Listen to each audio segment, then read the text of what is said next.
Hello, I'm Colin Baldy. I'm chair of Maldon Lib Dems, and I was the parliamentary candidate in the last general election. I'm here in front of St Peter's Hospital, Maldon, because as we come out of a major health crisis, this is the moment, if ever there were one, to really do something about the state of this building behind me. We all know, I'm sure, that there's been a campaign for 20, 30 years to replace this aging and unfit for purpose facility with a modern, state of the art health hub.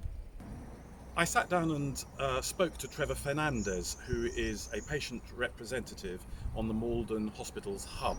He's been involved with the proposals for a replacement for St Peter's Hospital for years and years, and I asked him about his frustrations and how he saw a way out of the current impasse regarding a replacement for St Peter's Hospital. So Trevor, perhaps if I could start by asking you to introduce yourself and tell us what your role is.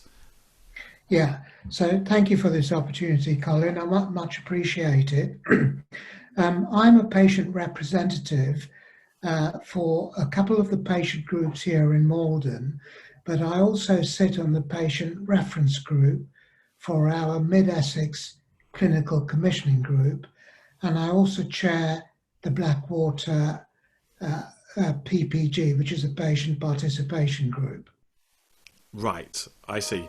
So you've been involved in the proposals for the replacement of St Peter's Hospital for a great number of years, I think. Is this right? Yes, I've been involved on the project, the hospital project group since 2014. I'm a new boy. I only moved to Essex in 2008. But people, many wiser heads than me, have been saying that this has been going on for the last 20 years. I don't know what that means, but hopefully we can make a difference now. Yes, I really hope we can. Yes, I moved to Maldon in 2007, at which point the new hospital, according to the old clinical, what was it called? CTC, wasn't it? Yeah, the PCT. PCT, that's right. According to the old PCT, the new hospital should have been built by 2007, if I remember correctly. And I remember very clearly being approached, wearing my hat as director of the Maldon Festival, by the consortium that wanted to build the new hospital, to ask whether we might be interested in using the old chapel at St Peter's as an arts centre. So, I feel like I've had a direct involvement Yes, already. I remember reading about that. Yep, yep. Just before my time. Yeah. Yes, indeed. I mean, it was inadequate. Actually, it wouldn't have really worked. But Yeah. I know personally, I've been involved with it for quite a long time, and I know people that have been sort of pulling their hair out in frustration because they've been Yeah. involved for 20, 30 years to try and get something done about it. So, may I ask you, given that we've been trying to replace St Peter's Hospital for at least 20 years, do you feel that there is the political will and indeed the funding to do anything about it now?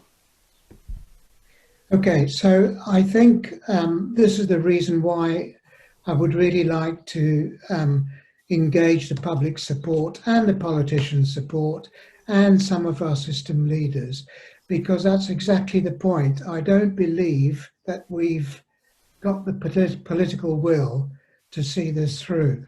And if I can just expand on that, Colin, the reason I say that is because since 2014, we've had at least 4 occasions where we've got to the stage of producing an outline business case. And it is at this point that the project has failed. And that's why I feel the political will isn't there. And without the political will, you won't get the funding. So on the one hand, we're encouraged on this occasion because the Healthcare Partnership, this is the Mid and South Essex Healthcare Partnership, needs to have a replacement to St. Peter's to be able to carry out the directives of the NHS long-term plan.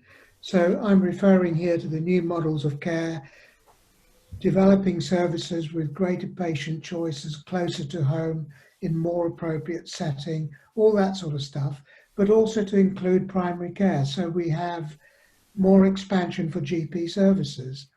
So the Healthcare Partnership wants this, and we as a public want it, and we know we need it. But here's the problem, and that's why I think we need support right now. If anything changes, if we have a policy change, or if there are funding issues, or if there are any risks around acquiring the estate, then the Healthcare Partnership might look elsewhere for their objectives, to fulfill their objectives. That means that they will go elsewhere to create a facility, and the people of Maldon will have to carry on making compromises and living with substandard health services. So I think, to answer you, sorry about that, I went into a long diatribe, but to answer your question, I don't believe we have the political will, and I would like to change that. And if we invite, I can tell you, speaking for the Liberal Democrats, that we are completely behind you and behind any proposal to replace St. Peter's with a facility which is fit for purpose.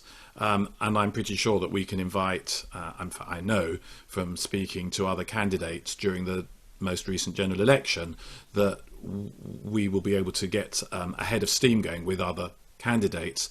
I don't know what you feel the current thinking is from our MP, John Whittingdale. I know in the past I have frequently read statements that he's made saying, yes, he's behind a replacement for St. Peter's, but then nothing ever seems to happen. He doesn't actually seem to follow through with that. So if we invite people to write to John Whittingdale, urging him to put pressure on the NHS to do something about this, would that be helpful to you? I think, Colin, this is, in terms of the Liberals' approach to this, I think this is really very refreshing. But, we've been here before, and certainly with John Whittingdale, who has supported us before, who wants to see this happen, but hasn't managed to turn it into anything practical. And so, I'd appeal to you as a Liberal Democrat leader, or that we really want to see something practical rather than just promises. Yeah, absolutely.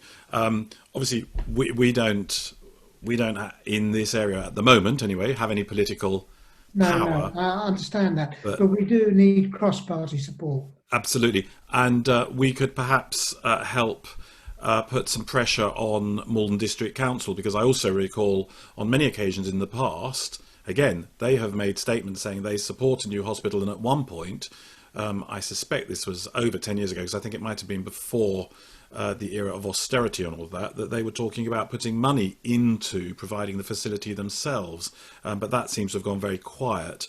But I'm sure that we could come up with some sort of joint statement with between the Liberal Democrats and Labour, the Greens, other parties as well, and perhaps we can invite John Whittingdale to get involved in that too.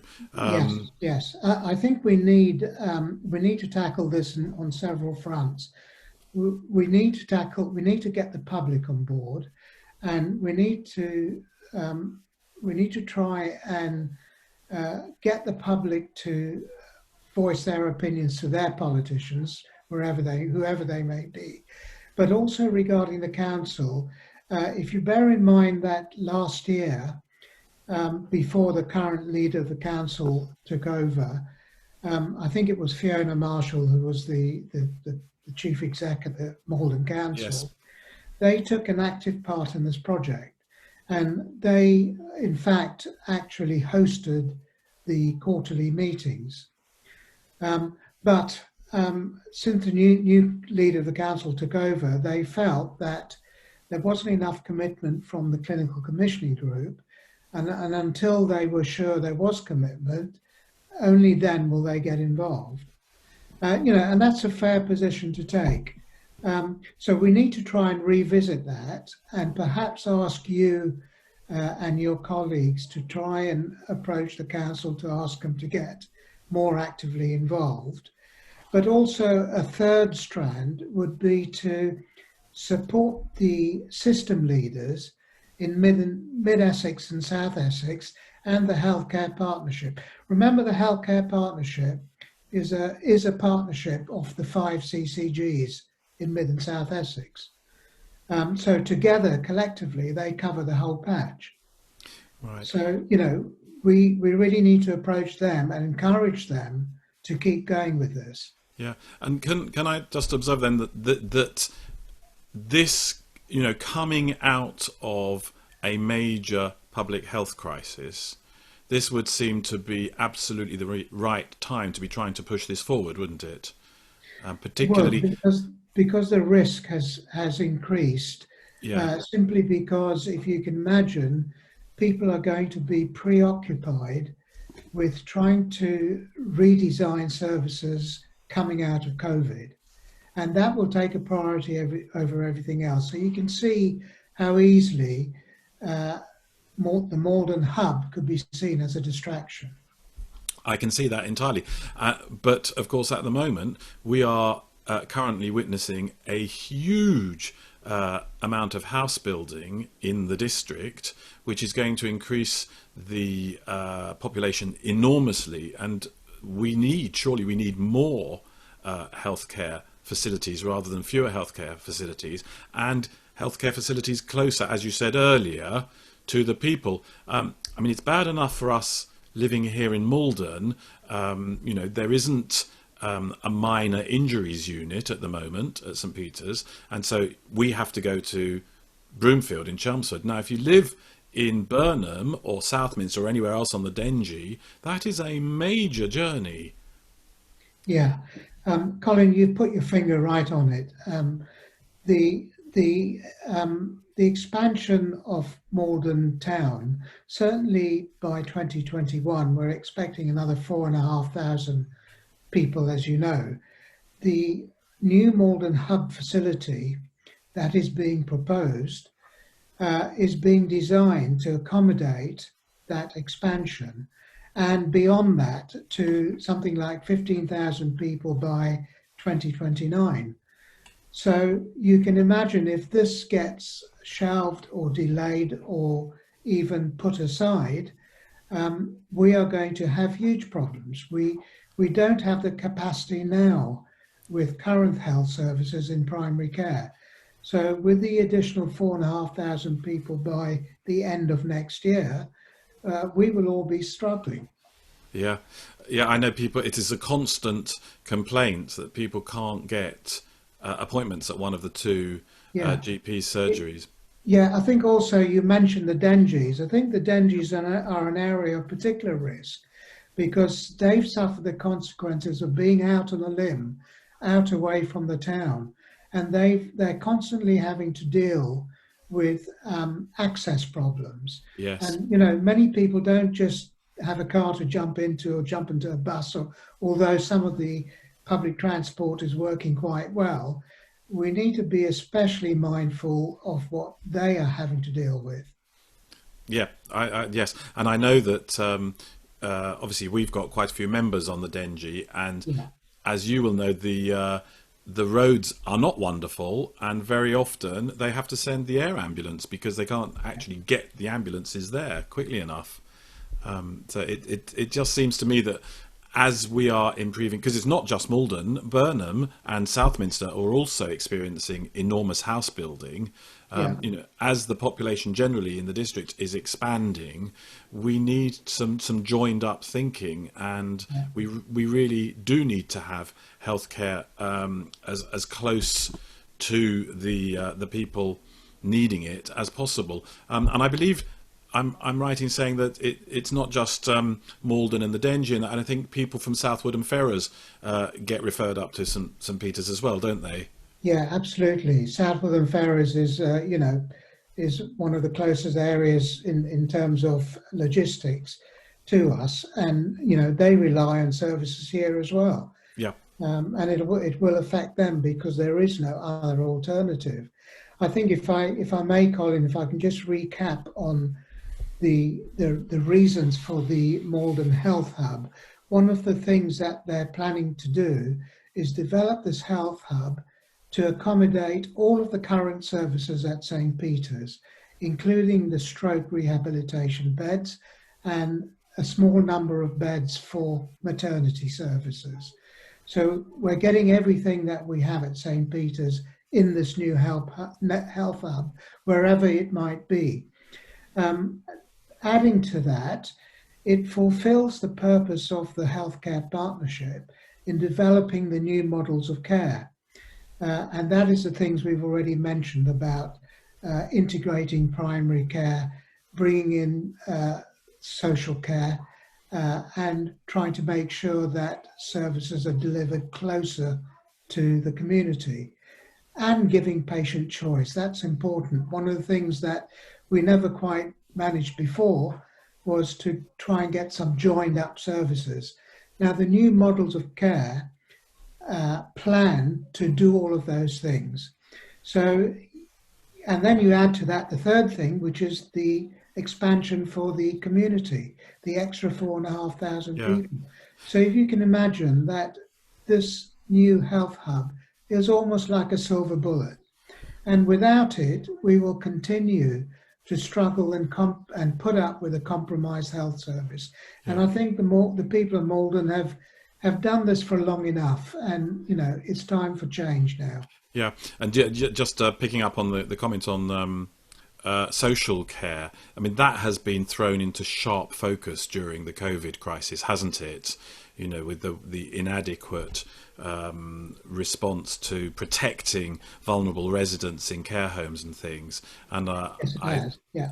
And I think at least one thing we can be, I think, sort of we can celebrate is that I think at least the government has realised that finally social care needs to be put on the same footing as the NHS. And I know that the what the ICS is integrated care system, it's called, isn't it? I know that's shot up the agenda. So again, we are at this point where we're saying now is the time to be doing this, isn't it?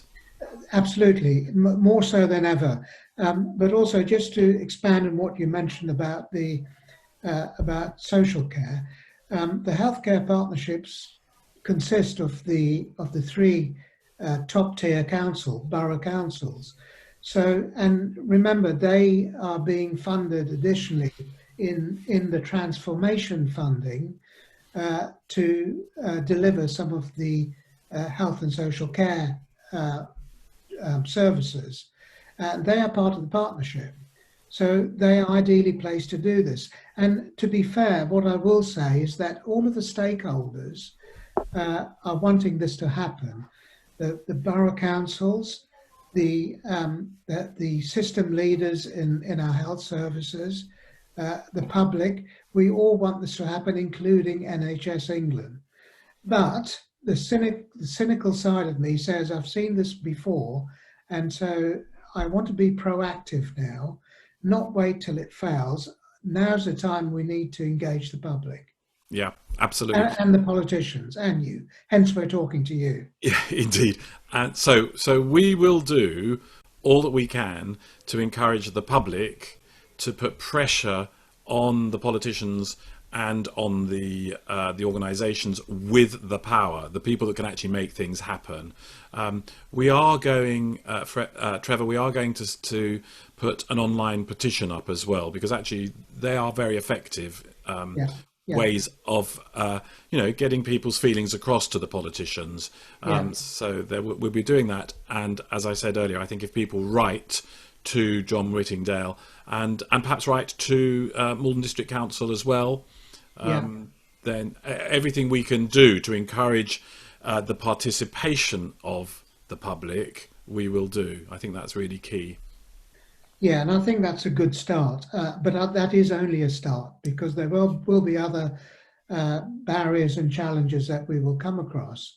And I just wonder whether you, Colin, as a Liberal Democrat for this area, would take a lead in trying to maybe develop some form of webinar or some way of engaging or developing a campaign to engage the public. Absolutely. I mean, you will be aware, I think, that next year there are county council elections Yes, I coming up, know. It's been, yeah, and I will be standing for the county council in the Maldon division, and we also have. I think we're going to have a strong candidate for the Southminster division, which is the Dengie, and we intend campaigning very strongly on this over the next. Well, it's the next year because it's May next year. So I make you a promise that we will really have this at the top of the agenda. and I think if you make that promise, you will have my full support. And what I will do is convey this to our colleagues who are chairs of some of the other patient participation groups. Great, yeah, because the more support we can get, the more we're helping each Yeah, other, aren't we? yeah, So, absolutely. yeah. Well, thank you very much, Trevor. That's been really helpful. Hearing, from you with your experience and your long experience of working with as a patient representative, and I hope we can continue this conversation in the future. Absolutely. Thanks very much for the opportunity, Colin. Thank you. Pleasure. So, if like me, you're frustrated with the years of waiting for a new hospital, I urge you write to your MP, John Whittingdale, asking him to put pressure on the NHS finally to deliver a new facility, and perhaps visit our Facebook, Maldon Liberal Democrats, and sign our petition asking for a new hospital at last.